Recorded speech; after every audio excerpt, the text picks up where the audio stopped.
on American goods that was thought to be the equivalent to what Mexico lost in revenue because they couldn't operate in the United States. The U.S. still didn't respond to that, still hasn't responded to that. So now Mexico is increasing the amount of tariffs, or they're increasing tariffs on the number of goods that they are importing from the United States. This includes some really weird things. Imports of Christmas trees have tariffs on them from Mexico because we won't let Mexican trucks. So it's not always a quid pro quo. We won't let your trucks operate here. We won't let your trucks operate there.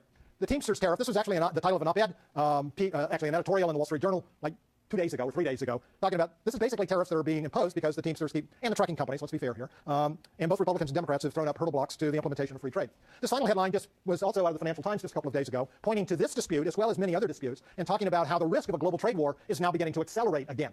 It had risen a couple of years ago when the global economy was in the pits. Now, by the way, that's a technical economics term. If you've had macro with me, you've heard me use it before. But now that the global economy seems to be recovering somewhat, some of the pressure's eased, but not some of the disputes. So, bless you. So who stands in the way of this rising tide of protectionism? Well, the number one force actually turns out to be the World Trade Organization, that evil organization that didn't offer me a job. I really wanted to work in Geneva, too. Okay, so in any event, what the WTO has done recently is to tell the EU that they had to take their tariffs off of technology imports. And so what was determined by the United States and several Asian countries who filed suit against the EU with the WTO is that the European Union had all these tariffs on to basically protect their own industry so it could grow up and get larger by keeping out foreign imported goods. The WTO doesn't particularly like that kind of an argument. We'll talk about that argument a little bit later. Second headline says the same thing. Well, I didn't scan very well. I really like the third one. Taiwanese rice wine sparks WTO spat. So it's not just things like technology products or trucking service. This is rice wine. And what has happened in Taiwan is that there is a tax on alcoholic beverages in Taiwan. And it's a fairly, I want to say fairly low tax. It's lower than our tax on alcoholic beverages. But they have a higher import tax or tariff on imported rice wine. And their argument is, well, rice wine in Taiwan is not primarily used as an alcoholic beverage. It's primarily used for cooking. And therefore, it's a cooking supplement, not an alcoholic beverage. Well, the WTO basically said, nah, this sounds like you're trying to split hairs here. This is clearly a joint product. It can be used as an alcoholic beverage, probably while you're cooking with it, sort of like wine from the Napa Valley, a little for the pot and a little for you. And so you've got the WTO stepping into a lot of these different kinds of issues to try to kind of tone down this possibility of erecting higher and higher trade barriers. This last one also has to do with the WTO. This is actually talking about genetically modified crops in Europe. This particular article didn't actually have to do with international trade directly. It had to do with scientists in Italy trying to plant genetically modified corn in Italy. But deep in the body of the article, it talked about the WTO having ruled against the European Union on their ban on the importation of genetically modified foods, under an argument that the EU has yet to show that there's any conclusive scientific evidence that genetically modified foods are harmful. We'll talk about this ban later in the term. But again, you've got the WTO sitting in here trying to keep these things out. You also have a number of countries that are actually actively trying to promote increased international trade.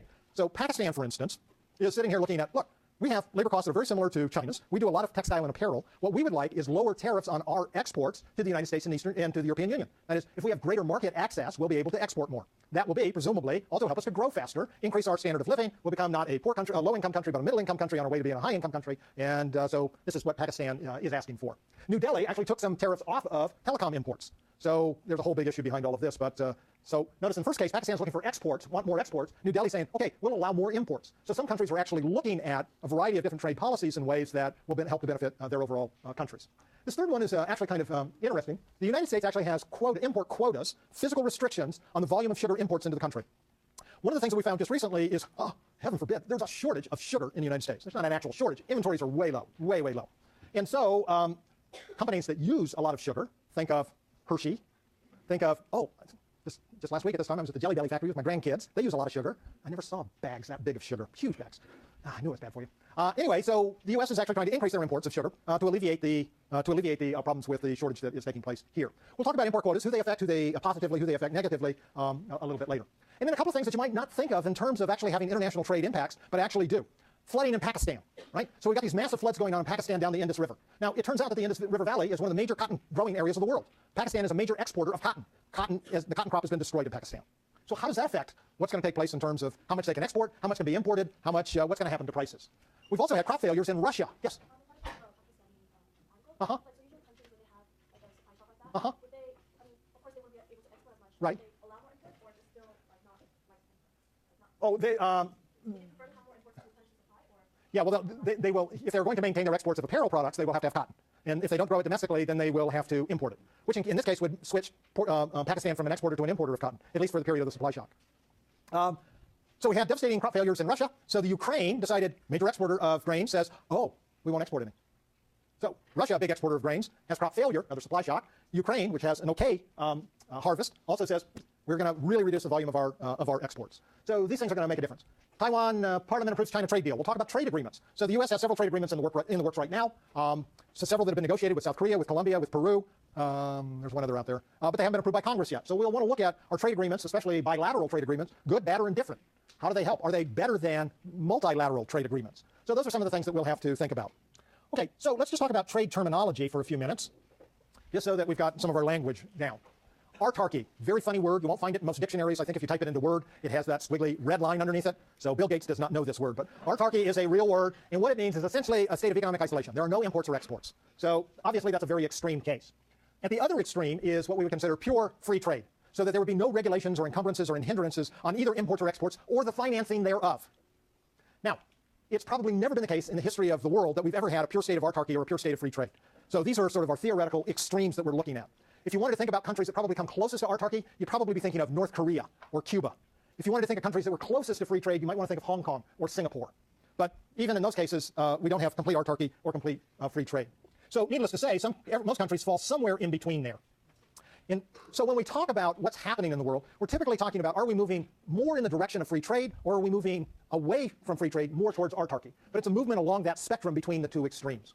When we engage in policies that move us closer to free trade, we call this trade liberalization. And it generally, not always, but generally increases the volume of trade. When we move away from free trade, closer towards autarky, not necessarily close to it, but in the direction of autarky, we call that trade protectionism. And again, almost always, trade protectionism will lead to a lower volume of international trade. So here's a way of looking at this sort of diagrammatically. You can see that we've got autarky on the extreme left and free trade on the extreme right. So any movement in this direction towards free trade is obviously trade liberalization, while any movement in the direction of autarky would be called trade protectionism. So notice, even if we move from here to here, it's called trade protectionism, compared to starting here and moving here, trade liberalization. So it's not an absolute level. It's more the direction of the movement that we're talking about here. Now, probably the number one question that we have to answer in terms of international trade is, why the heck does it even take place?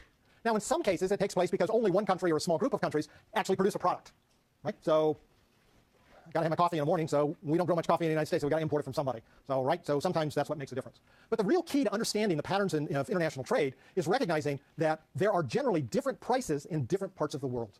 So here, I've just illustrated a country called here and a country called there. I was feeling very creative when I made this slide. Probably had an adult beverage in my hand, although it was not rice wine. Okay, so notice that here has relatively high prices for whatever this product is, and there has relatively low prices. So if we were in a state of autarky, I'd rather be a consumer here, but I'd rather there, and I'd rather be a producer here. Okay, I got to change that. Okay, right? Now, once we open it up to international trade, what happens? Arbitrage, right? So if you have international trade and the exchange transaction costs are not high, transportation costs and other costs, you want to be buying there and selling here. And we know that the consequence of that will be to drive these prices higher and these prices lower. So we'll look at that in much, much more detail over the next couple of weeks. What we want to think about, though, is why would there have so much lower prices than here? That's what we want to ask ourselves. Number of reasons. So the first reason is we can have differences in productivity or technology. One country could just be more productive than the other. This is the model that results from looking at this is known as the Ricardian model, sometimes Ricardian model of comparative advantage. We'll look at that next week. A second reason is that some countries have a huge resource endowment, right? One of the reasons that Saudi Arabia exports oil, they got a lot of it, especially relative to the size of their domestic consumption. So if you've got a lot of some resource, it probably makes sense that you're going to have a very low price associated with it, and you will be able to export it. We'll look at a separate model from the Ricardian model to discuss this. It will be known as the Heckscher-Ohlin or the factor endowment model. Okay? And it just looks at resources. A third reason that we could have differences is our supply curves could be exactly in the same place, but we could have differences in demand. So one of the things that we know, at any relative price, Asians are likely to eat more rice than North Americans. You know, for whatever reason, it could be cultural, it could be lots of other reasons, but that's generally true. Germans are likely to drink more beer than Americans, even at the same relative price. By the way, Germans have a higher relative price, and they still drink a lot more beer than Americans do. So this was a headline in the paper just the other day talking about China cultivating a taste for German cars. So the preferences, taste and preferences can be different, and that can result in different prices as well. Economies of scale can also matter.